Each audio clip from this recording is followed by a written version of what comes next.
Permisi, Prof. Untuk PPT imunofarmakologinya mohon dikirim ke Bu Elke, hafalan. Bu Elke, saya kirim ke sana.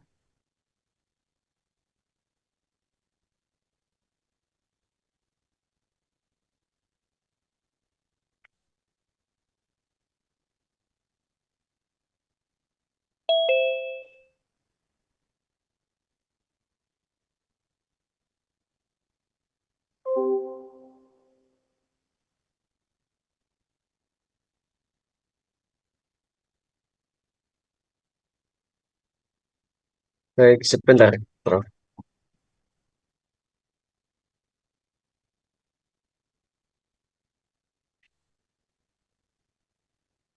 Ada 47 slide gitu.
Sudah siap?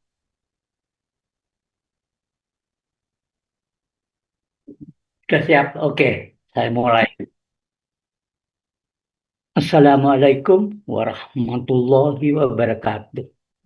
Waalaikumsalam Waalaikumsalam warahmatullahi warahmatullahi wabarakatuh. wabarakatuh. Siang ini kita akan bicara tentang imunofarmakologi.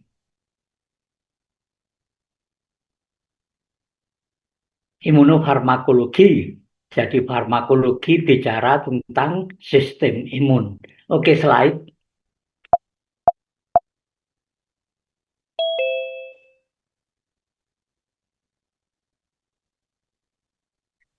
Sebelum dimulai seluruhnya, saya kepingin reminding itu mengingat kembali yang apa yang dinamakan sistem imun atau komponen sistem imun atau organ sistem imun.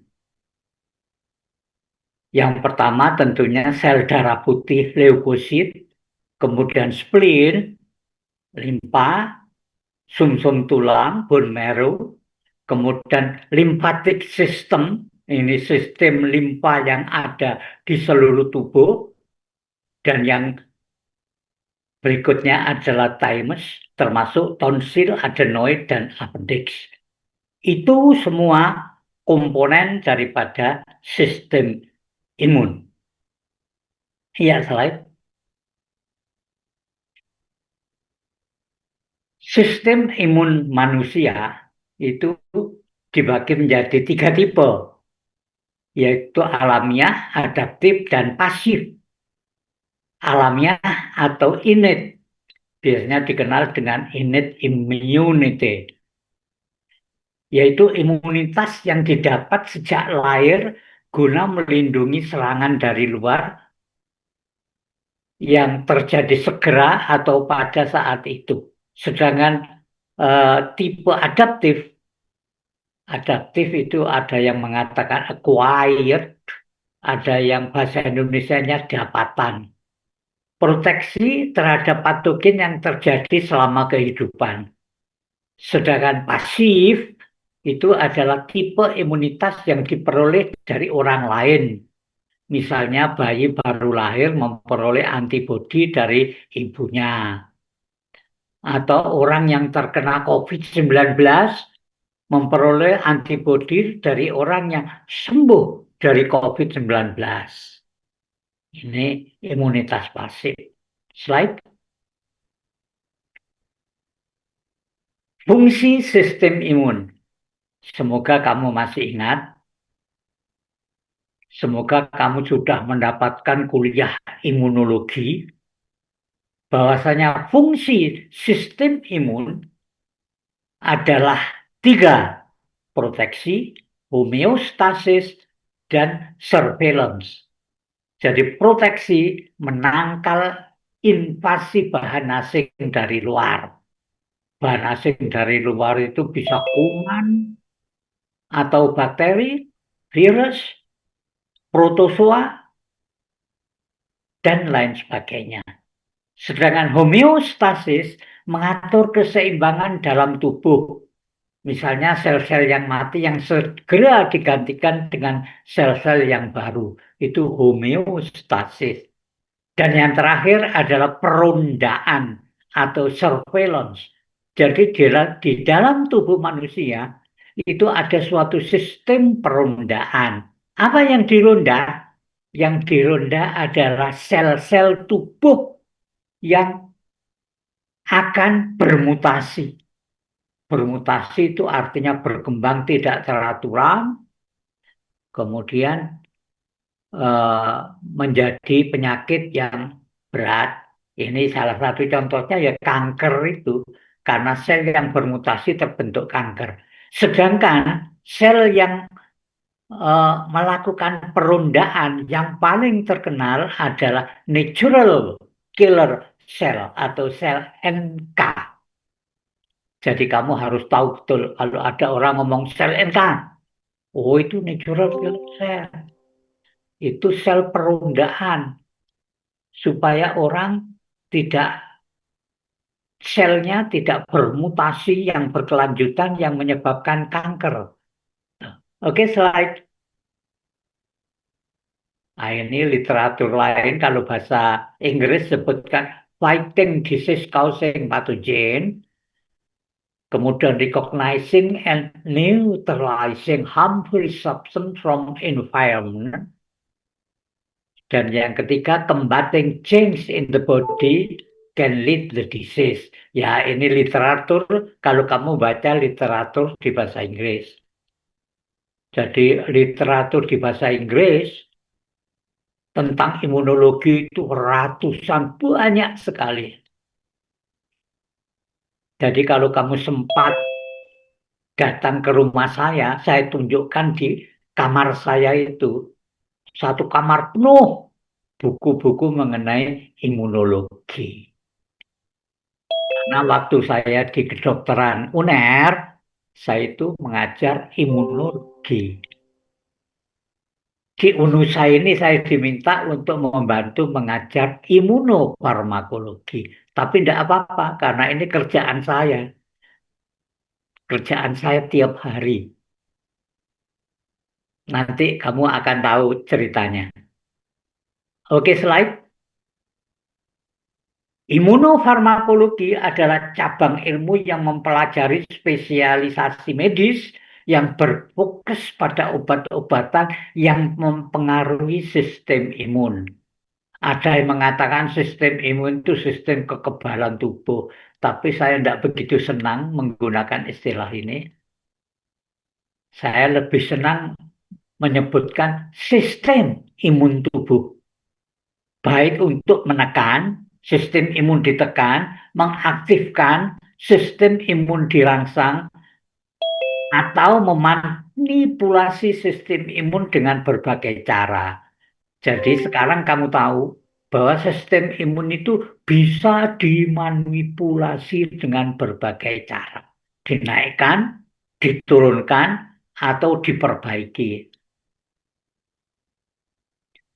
Agen imunofarmakologi yang paling terkenal yaitu obat anti penulaan.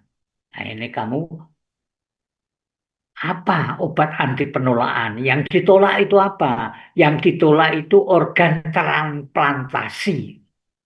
Jadi orang kalau misalnya hatinya ditransplantasi atau dicangkok bahasa Indonesianya, ginjalnya dicangkok, sumsum tulangnya dicangkok, orang itu akan mendapatkan obat anti penulaan supaya organ yang dicangkokkan tidak ditolak oleh tubuh.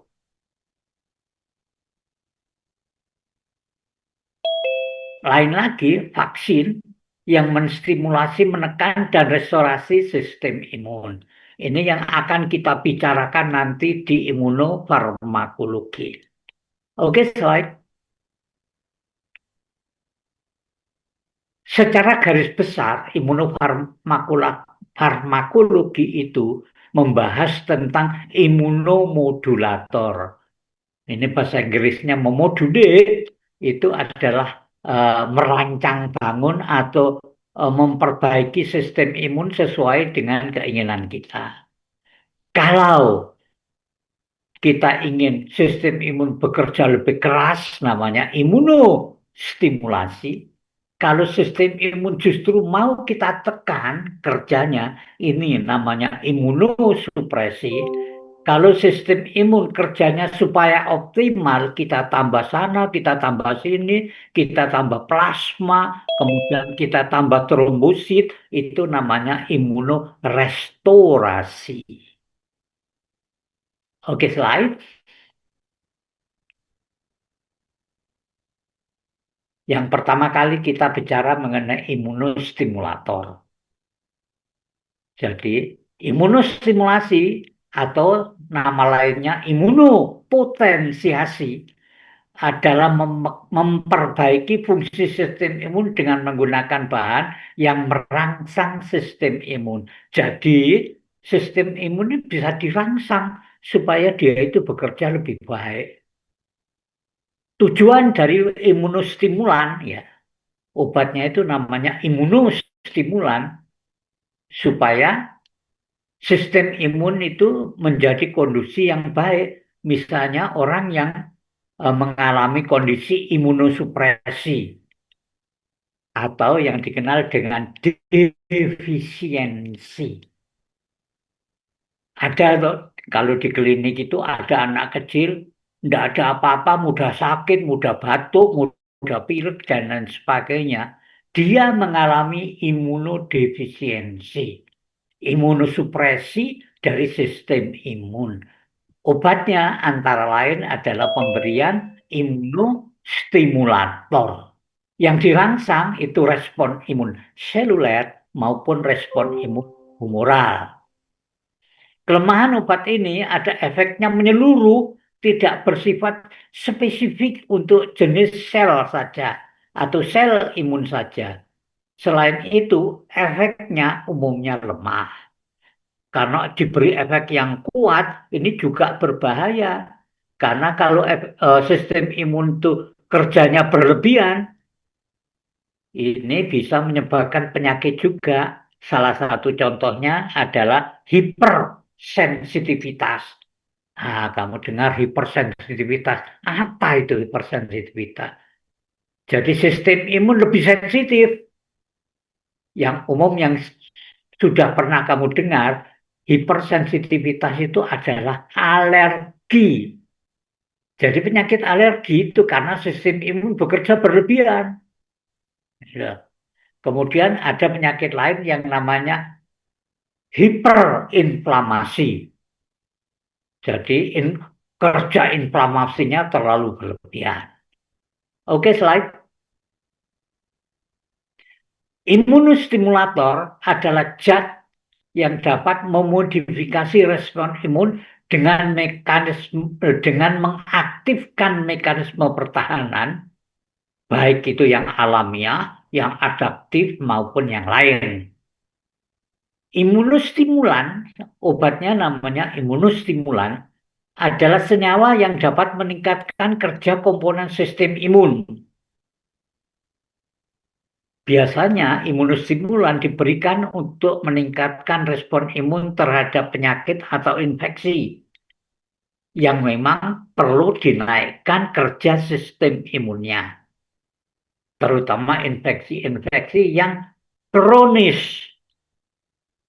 Jadi kalau infeksi yang kronis pengobatannya lama. Kamu sebagai calon dokter mesti harus sudah dengar.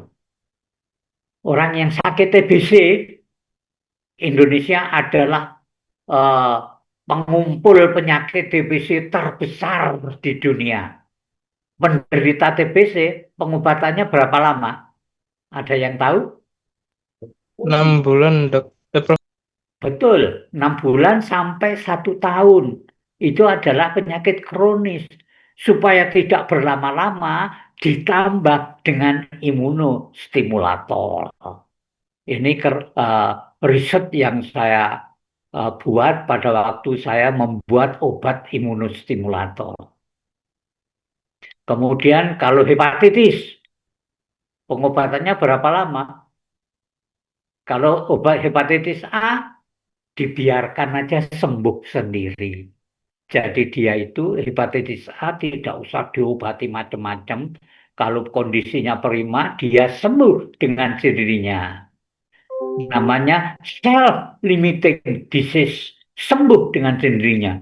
Tapi kalau B atau hepatitis C, jangan macam-macam. Kamu harus memberikan antivirus yang optimal. Dan kalau perlu ditambah dengan imunostimulator. Oke, slide.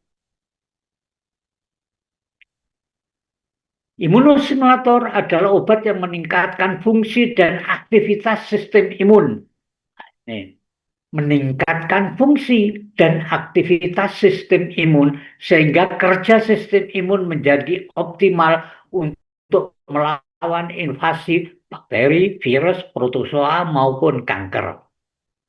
Imunostimulator penting dikonsumsi jika kita berada di daerah endemik suatu penyakit. Ya, contoh beberapa tahun yang lalu kita mengalami COVID-19 atau flu burung beberapa puluh tahun yang lalu. Di sini pentingnya orang mengkonsumsi imunostimulator supaya sistem imun dalam keadaan prima, orang tidak mudah terkena infeksi. Atau orang-orang yang bekerja di lingkungan terinfeksi. Nanti kamu kalau sudah masuk di klinik, kamu mesti harus berhati-hati. Karena di situ tempatnya orang sakit, tempatnya penyakit menular. Makanya kamu juga kalau perlu itu mengkonsumsi obat-obat imunostimulan. Imunostimulator juga digunakan untuk terapi adjuvan. Nah ini, jadi misalnya mengobati TBC, hepatitis, atau kanker yang pengobatannya lama, perlu ditambahi adjuvan. Adjuvan itu pengobatan tambahan untuk mengoptimalkan kerja obat. Terapi adjuvan. Jadi ini kamu sudah mengenal ya. Oke, slide.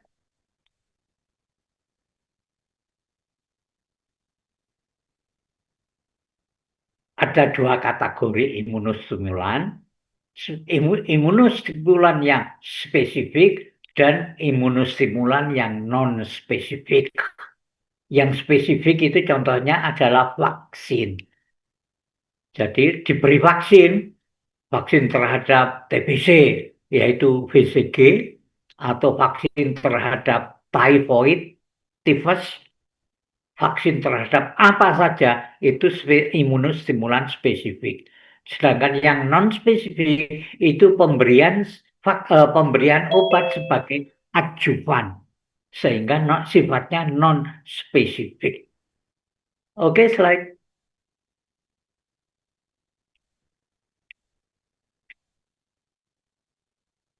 tipe imunostimulator. Ini contoh-contohnya. Vaksin bakterial, kemudian ada bahan yang namanya colony stimulating factor, kemudian ada interferon, interleukin, berbagai imunostimulan, termasuk vaksin, dan termasuk juga vaksin viral maupun bakterial. Ini contoh-contoh daripada imunostimulator. Ya, selain. Nah, ini imunostimulan yang sangat terkenal ini, yaitu levamisol. Ini biasanya digunakan untuk ajuvan pada kanker kolon. Tahu toh kamu kolon? Kolon, usus besar, kemudian talidomid. Ini biasanya digunakan untuk rheumatoid arthritis, kemudian juga untuk sakit lepra, termasuk juga kanker multiple myeloma. Kemudian vaksin BCG ini juga disuntikkan pada orang atau pasien-pasien karsinoma. Kemudian interferon ini sangat terkenal sekali. Ini bisa juga diberikan pada pasien hepatitis, melanoma, AIDS, dan sebagainya. Oke, slide. Thalidomid ini katanya kerjanya untuk meningkatkan produksi sel T.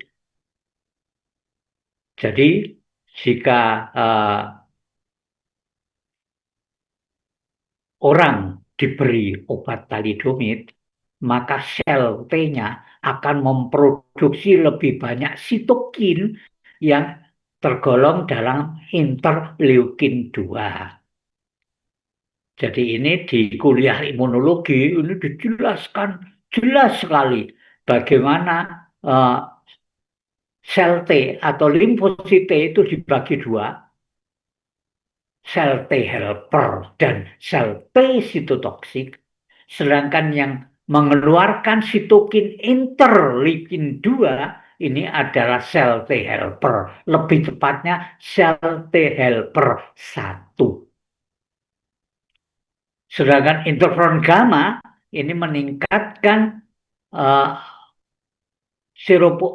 menghambat seropositif pasien HIV, HIV, karena ini bahasa Inggris dari bacanya HIV.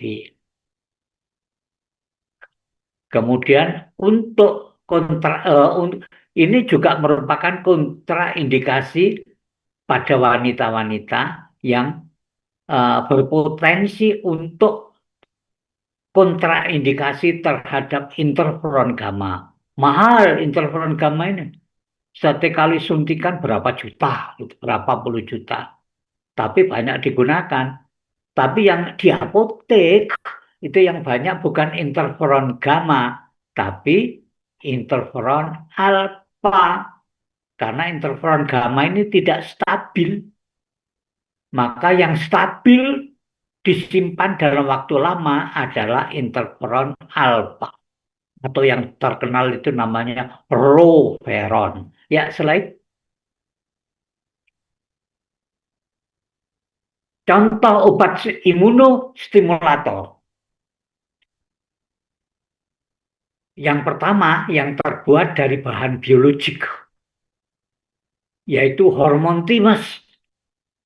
Kamu ingat, thymus yang letaknya ada organ kecil yang letaknya di belakang tulang dada. Ini kerjanya untuk memantangkan atau memodulasi sel T. Kenapa kok limfosit dinamakan limfosit T dan B?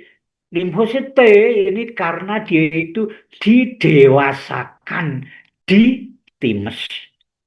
Dia menjadi dewasa dan bekerja dengan baik itu dikerjakan di thymus. Makanya namanya sel T, singkatan dari thymus.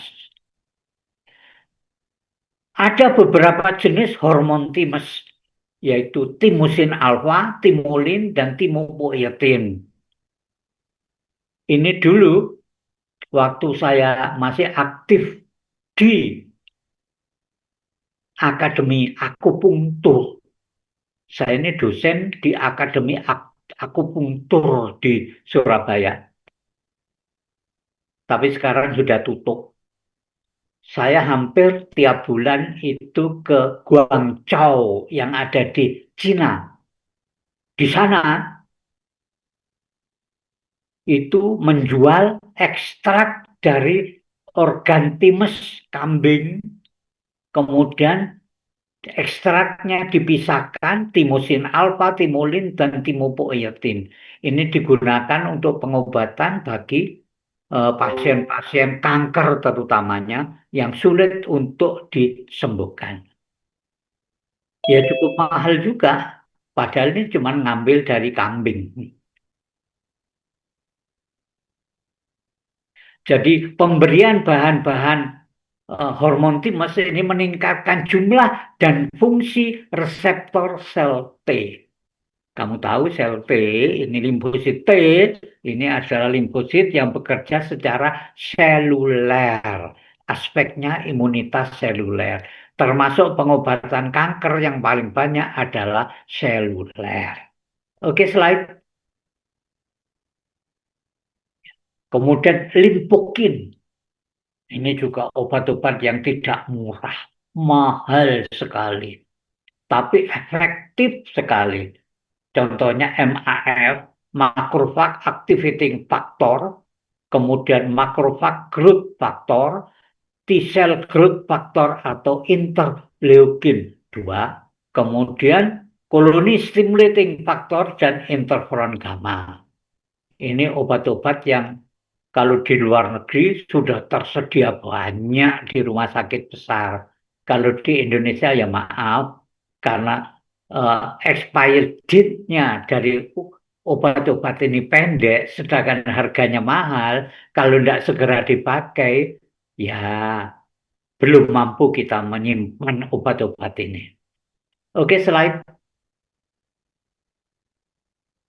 Interferon adalah hormon berbentuk sitokin berupa protein, glikoprotein, yang biasanya untuk merangsang tubuh supaya lebih efektif dalam menahan infeksi virus, bakteri, protozoa, dan mikoplasma.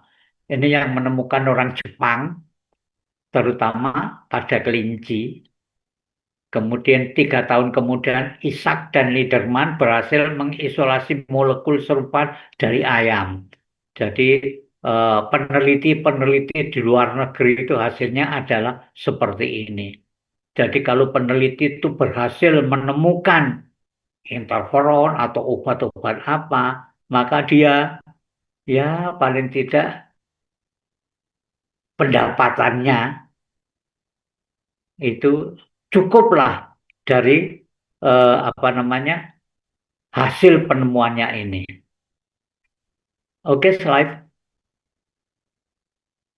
Interferon alfa ini yang paling banyak, interferon beta dan interferon gamma. Tapi di apotek Indonesia yang paling banyak adalah interferon alfa, walaupun efeknya mempunyai efek anti-proliferasi dan anti-fibrosis pada sel mesenkimal. Ya, slide. Antibodi monoklonal. Antibodi monoklonal ini antibodi yang diperoleh dari sel. Jadi antibodi, moga-moga kamu di kuliah imunologi sudah diajari ya. Antibodi itu ada 2. Antibodi monoklonal dan antibodi poliklonal.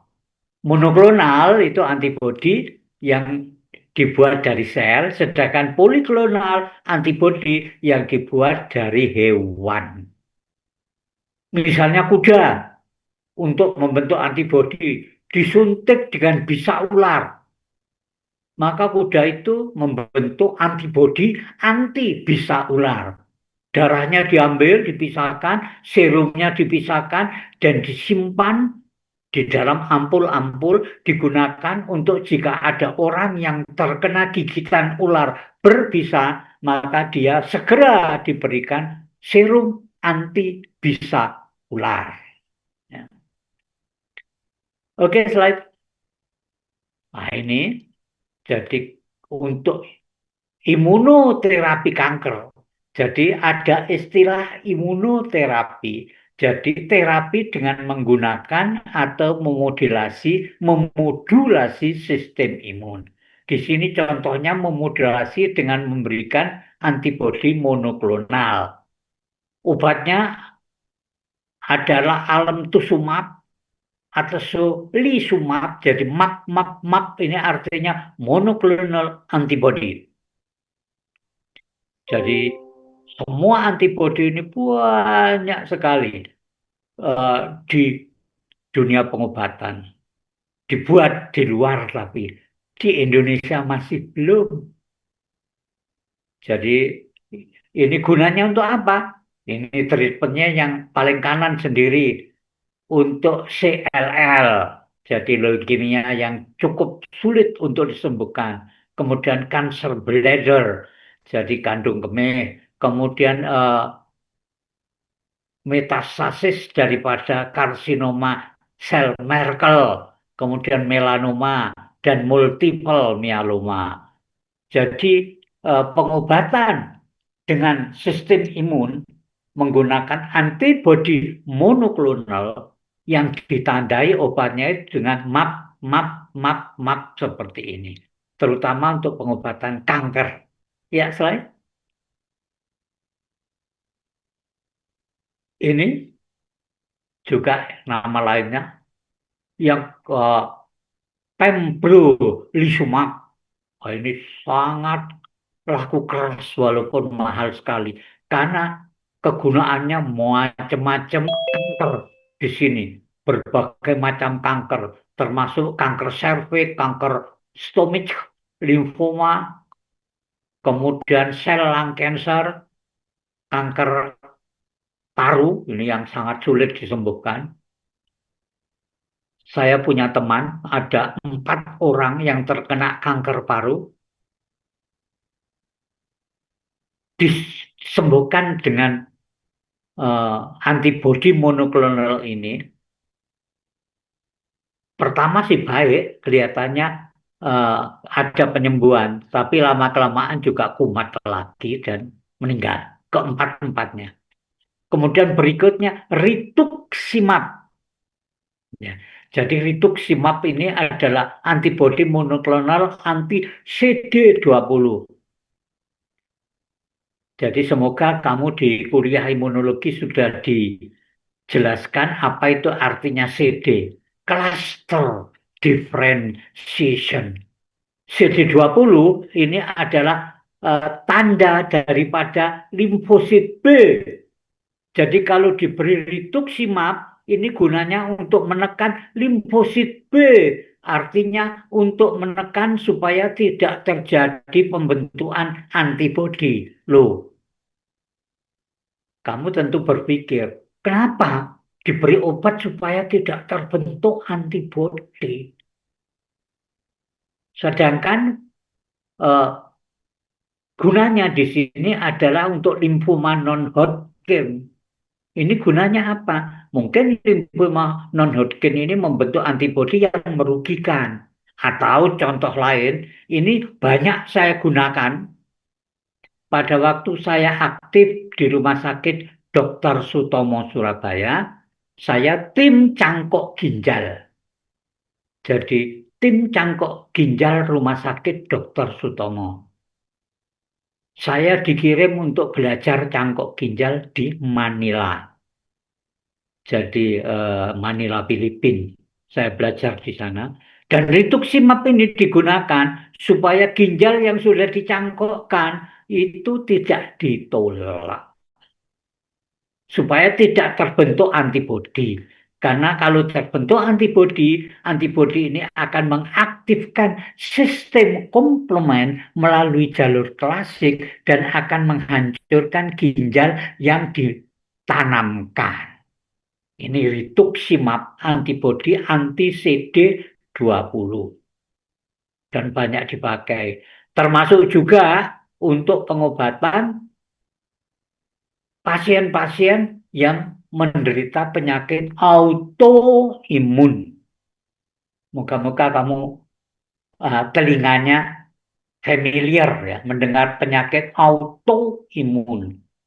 Penyakit autoimun itu sistem imun kita itu menyerang tubuh kita. Ya contohnya lupus. Jadi SLE, Systemic Lupus Erythematosus, itu penyakit autoimun yang paling berat. Dia bisa menyerang hati, ginjal, tulang, dan lain sebagainya. Penyakit autoimun itu membentuk autoantibodi. Autoantibodi ini dicegah supaya tidak terbentuk, yaitu dibuat anti CD20, artinya dibuat anti limfosit supaya tidak terbentuk antibodi. Jadi pasiennya disuntik dengan rituximab. Tapi biasanya sekali suntik aja karena kalau terlalu sering biayanya mahal sekali. Mungkin biayanya bisa mencapai 20 juta satu kali suntikan rituximab. Oke, slide. Ini imunostimulan yang berasal dari tumbuhan. Ini sudah lolos uji klinik. Tumbuhannya adalah Phyllanthus niruri, bahasa Jawanya meniran. Ini yang banyak digunakan pada waktu COVID-19 yang lalu. Sampai-sampai pabriknya kewalahan dalam memproduksi ini. Ini dalam bentuk sirup untuk anak-anak dan ini dalam bentuk kapsul. Jadi ini juga banyak dipakai untuk perawat-perawat atau dokter-dokter yang di rumah sakit, terutama pada waktu terjadi outbreak. Outbreak itu wabah ya, supaya tetap sehat. Ya, selain kalau ini lebih cenderung sebagai imunostimulan yang lain, yaitu untuk meningkatkan jumlah trombosit pada pasien demam berdarah dengue yang menderita trombositopenia. Jadi kalau saya bicara trombositopenia, kamu sudah tanggap. Oh, trombositnya menurun. Kematian dari penyakit dengue, demam berdarah, terjadi karena jumlah daripada trombositnya menurun dengan drastis. Ya, selain penemu Stimuno dan PCDI, ya ini kamu kenal sudah sekarang ini. Slide di sampingmu itu. Ini saya sendiri yang menemukan. Saya sering mengupgrade di pabrik. Pabriknya ada di Gresik, di rumah saya. Sewaktu-waktu kamu boleh nanti anjang sana ke Gresik untuk melihat pabrik ini. Mungkin bisa bersama dengan salah satu temannya satu angkatan. Dia sejak bayi sudah saya ajak ke dalam pabrik keliling-keliling. Tentu kamu tahu namanya. Pengen tahu namanya? Pengen tahu. Muhammad Aslam Yusuf. Pernah dengar? Pernah tuh. Ya, itu aja lah. Muhammad Aslam Yusuf. Saya lihat-lihat di foto yang hadir ini kok tidak ada namanya dia. Mungkin kelas B. Ini kan kelas A tuh nih. Oke, slide. Nah, ini contoh imunostimulator. Jadi imunostimulator sintetik levamisol dulunya adalah obat cacing. Tapi ternyata setelah diberikan pada pasien cacing, fungsi limfosit T-nya meningkat. Jadi digunakan untuk meningkatkan limfosit T. Interferon alfa, interleukin dia, dan ini Quimod. Ini contoh-contoh daripada imunostimulator. Ya, slide.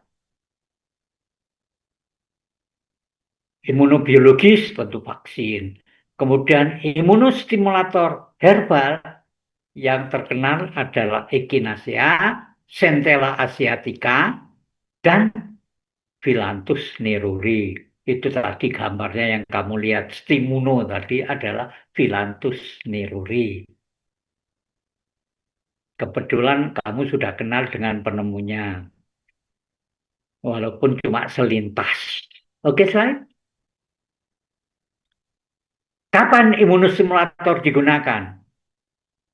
Untuk infeksi kronis atau berulang, untuk penyakit virus, biasanya penyakit virus yang sulit disembuhkan, misalnya hepatitis, B dan C tentunya, kanker sebagai imunoterapi, dan kondisi imunodefisiensi. Ini kegunaan daripada imunostimulator. Ya, slide. Imunorestorator. Jadi imunorestorator adalah merestorasi, mengembalikan fungsi sistem imun yang terganggu. Contohnya orang diberikan infus dengan imunoglobulin. Kemudian hiperimun serum yang isinya juga imunoglobulin. Kemudian juga orang diinfus dengan plasmaferesis. Termasuk juga pemberian leukoferesis, pemberian leukosit. Kemudian yang terakhir, transplantasi sumsum tulang, hati, dan timus. Di Indonesia, namanya transplantasi, yang paling banyak baru transplantasi ginjal. Transplantasi hati ada beberapa. Transplantasi timus, dulu saya pernah terlibat dalam tim transplantasi timus, baru dicoba pada hewan coba, yaitu pada kera dan pada babi. Berhasil, tapi tidak dilanjutkan pada manusia, ya mungkin karena dananya. Waktu itu saya melakukan transplantasi ini di klinik Style. Kamu dengar nama Style? Style itu klinik hewan yang ada di dekat kebun binatang. Jalan Style sana itu. Ini terjadi transplantasi timus, tapi sekarang sudah dihentikan. Apalagi saya sudah pensiun, saya sudah uh, pindah ke Unusa. Oke, slide. Nah, ini adalah hiperimun serum. Ini juga banyak diberikan kepada pasien-pasien yang tidak tahu harus diobati apa. Coba-coba aja lah, barangkali ini bisa membantu orang mengalami imunodefisiensi.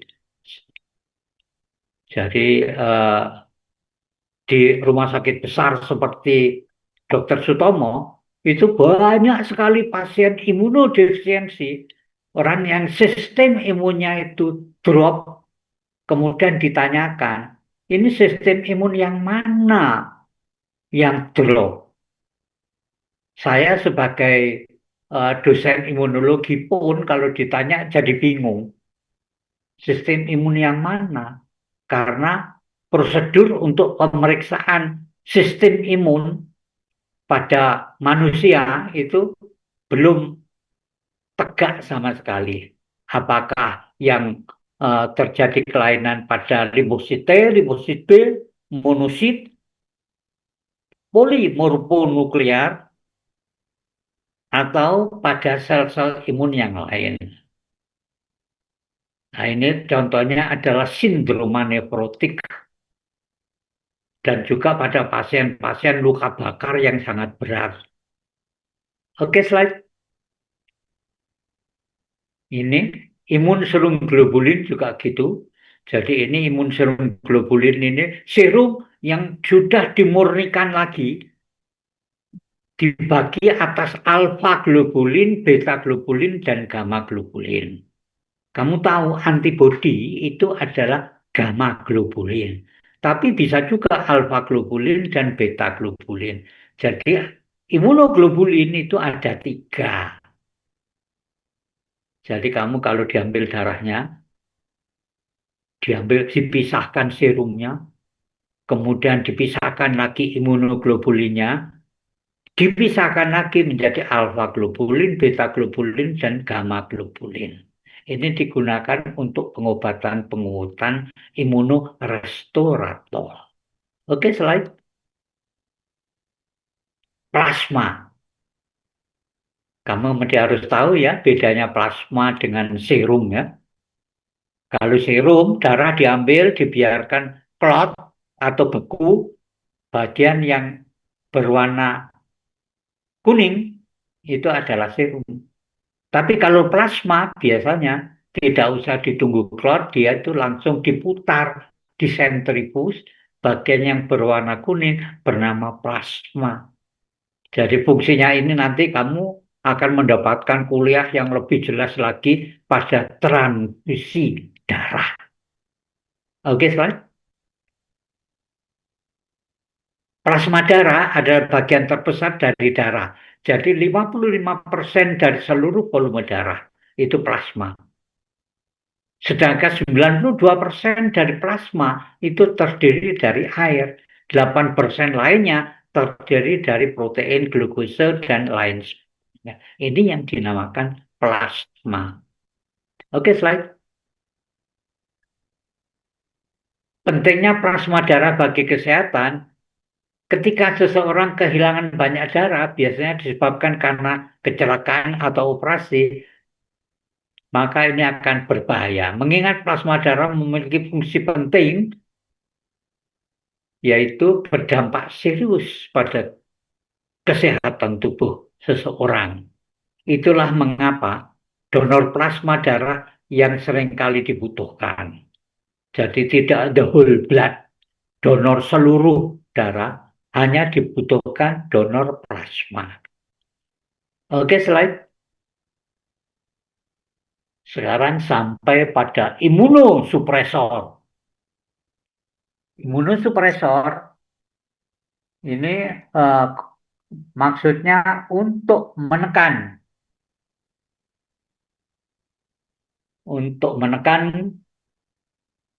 sel imun. Jadi sel imun perlu ditekan. Pada kasus-kasus apa kok ditekan? Wong biasanya sistem imun itu dirangsang. Enggak, ada penyakit tertentu yang justru harus ditekan. Contohnya adalah pada pasien transplantasi. Transplantasi ginjal, sumsum tulang, transplantasi hati, dan lain sebagainya. Supaya mencegah penularan. Jadi orang yang telah mengalami transplantasi, seumur hidup dia akan mengkonsumsi imunosupresan. Jadi imunosupresan untuk orang transplantasi yang terkenal itu namanya Imuran. Buatan pabrik Buro Wellcome di Inggris. Pabriknya ada di tengah hutan. Jauh sekali dari London. Dari London naik kereta api selama 1,5 jam. Kemudian setelah itu naik bis lagi selama 1/4 jam masuk ke dalam hutan. Kebetulan saya pernah kerja di sana. Pernah belajar di Wellcome. Pada waktu saya mempelajari pembuatan vaksin. Jadi saya ini pernah disuruh kemana saja sama pemerintah. Ya. Jadi untuk mempelajari pembuatan virus atau produksi virus, maka saya disuruh belajar di Melbourne, Australia. Saya belajar mengenai tisu culture. Culture itu menanam, tisu itu jaringan. Jadi saya ini sebetulnya ahli menanam sel. Jadi sel manusia diambil, ditanam supaya berkembang biak. Setelah berkembang biak, kemudian ditanami virus. Pada waktu itu saya bukan sel manusia, tapi sel ginjal dari kera. Jadi kera diambil, dibius, diambil ginjalnya satu, kemudian ginjalnya ditanam menjadi banyak, setelah banyak ditumbuhi oleh virus virusnya itu adalah virus polio. Kamu ingat toh sakit polio yang digunakan untuk vaksinasi polio pada anak-anak yang diteteskan di mulut, itu virusnya ditanam di ginjal kerak. Oke, slide. Imunosupresor adalah golongan obat yang berfungsi menekan dan menurunkan aktivitas sistem imun.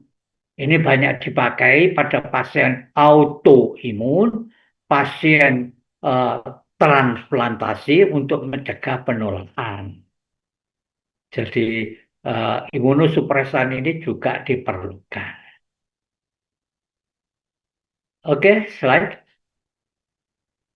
Mekanisme kerja yang umum menghambat aktivasi sel T, menekan produksi sitokin, terutama interleukin 2, menghambat pembentukan antibodi sel B, contohnya yaitu antibodi tubuh kita sendiri yang dikenal dengan autoantibodi pada pasien-pasien yang mengalami autoimun. Dan yang paling penting lagi, mengurangi respon inflamasi, overreact inflammation. 10 tahun yang lalu di Indonesia pernah terkena wabah, yaitu wabah flu burung. Flu burung H4N1, ini efeknya kalau flu-nya bisa diatasi. Yang paling berbahaya jika inflamasi yang terbentuk terjadi overreact. Jadi reaksinya berlebihan sehingga pasien bisa meninggal. Jadi kamu dengar, inflamasi itu berfungsi untuk kesehatan, termasuk sistem imun baik kalau dia kerja baik. Tapi kalau dia kerja berlebihan, overreact inflammation, inflamasinya berlebihan. Ini berbahaya sekali. Ya, slide. Gangguan autoimun. Penyakit autoimun terjadi jika sistem imun menyerang tubuh penderitanya. Obat imunosupresan dapat menekan dan menghambat reaksi imun tersebut karena dapat melemahkan sistem imun. Dengan begitu, maka penyakit autoimun diharapkan dapat berkurang atau dikendalikan. Pada prinsipnya penyakit autoimun tidak bisa disembuhkan, tapi bisa diatasi. Ya. Jadi kalau orang, waduh terkena penyakit autoimun, maka dia akan mengkonsumsi obat-obatan imunosupresan. Ya, slide. Ini contoh gangguan yang autoimun yaitu psoriasis. Psoriasis itu penyakit yang kulitnya itu menjadi putih-putih gitu. Jadi orang Indonesia kan kulitnya hitam kayak kulit saya nih ya, termasuk coklat tua hitam. Tapi ada bercak-bercak putih yang terus berkembang biak, psoriasis. Lupus erythematosus. Kemudian rheumatoid arthritis. Artritis itu ada dua. Jadi kadang-kadang orang sok tahu, itu artritis rheumatoid. Nanti dulu apa sudah diperiksa orang itu menderita autoimun. Kalau menderita autoimun mungkin memang rheumatoid arthritis. Tapi kalau tidak, bukan rheumatoid arthritis, tapi osteoartritis. Jadi ada dua, rheumatoid arthritis dan osteoartritis. Ini penyakit Crohn, multiple sclerosis, dan alopecia. Alopecia ini kebotakan. Dan masih banyak lagi. Penyakit autoimun itu ada 180 macam. Jadi banyak sekali penyakit autoimun. Yang paling banyak yaitu lupus, paling banyak. Oke, slide. Transplantasi organ. Ini transplantasi organ seperti yang saya katakan tadi, organ tersebut dianggap benda asing oleh tubuh. Makanya tubuh jangan menyerang organ yang sudah ditransplantasikan, terutama jika organ yang ditransplantasikan itu kecocokannya itu kurang. Dari mencangkok itu antara donor dan resipien itu harus ada kecocokan. Orang satu dan orang yang lain itu kecil sekali terjadi kecocokan, kecuali dia itu kembar siam. Kembar siam itu dari sel telur dibuahi oleh sperma, kemudian sel telur itu membelah. Tapi kalau sel telur dibuahi oleh dua sperma itu bukan kembar siam, dan itu biasanya dia itu belum tentu cocok selnya. Makanya saya dulu dikirim ke Manila, Filipina, itu mempelajari ini. Jadi mempelajari namanya HLA, Human Leukocyte Antigen, antigen yang ada di leukosit. Itu saya belajarnya ke sana. Sedangkan antigen yang ada di eritrosit itu apa? Golongan darah.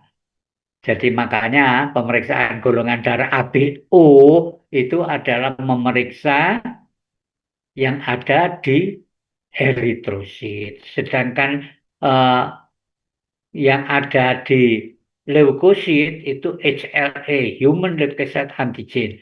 Jadi yang antigen yang ada di eritrosit itu ABO, antigen yang ada di leukosit adalah HLA, Human Leukocyte Antigen.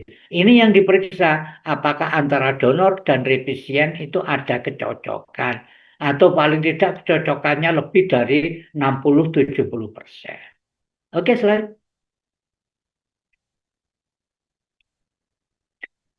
Berdasarkan durasi penggunaannya, terdapat dua jenis obat anti-rejeksi, yaitu induksi pada waktu proses transplantasi dan obat pemeliharaan digunakan jangka panjang. Makanya saya katakan tadi, sekali orang mengalami transplantasi, seumur dia akan mengkonsumsi obat imunosupresan.